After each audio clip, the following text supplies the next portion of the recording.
kaka tete. Duga mo ba mo? Ga zan ngi bide ya won ka. Sha jawa ya. Ka ne wo ne ga wo ma shi. Ma si ko yo ne ga wa ne.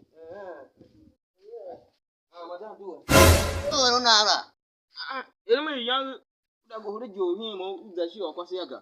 Wala jo wala ko yo.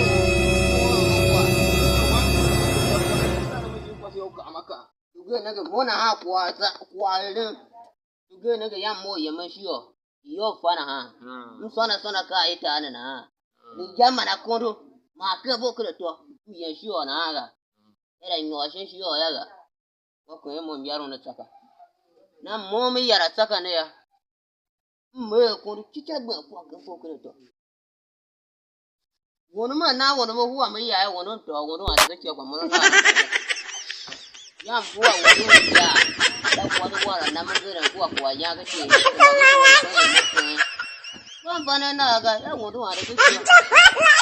Ya ro jimi ko da ro kan go sai ko mo na ra. Naga ina da ma ti manya mai ya kuwa ya ga. Kuma ndo mo no kan ga ya wono to she na ba. To ja kwa na je. Ba tu she.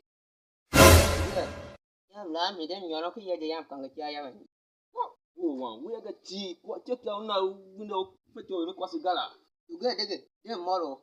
Wasu kana kan ga washi ciyo ga kwaga. Na tu ko shi. Ko ko se ra mi ya kan ya ga.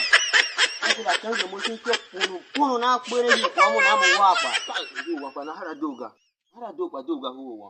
O mo e kwasi. Duga de moro wa. Ko lu ji ya mi ye mi ya wa mo. Duga de moro ku ato mo de moro. Bulala kwasi la ya ga. Wa ma wa. Mu ta ya wo. Da ga. Ya wo ma ma ma ngi ko. Tuwa yan. Akwa wase ala kan ga mo shi ciyo pere yi. E ti se pe ya ga ti ja da ne ba ku le je. Wo ho de kwa wa duga ma ga da ga.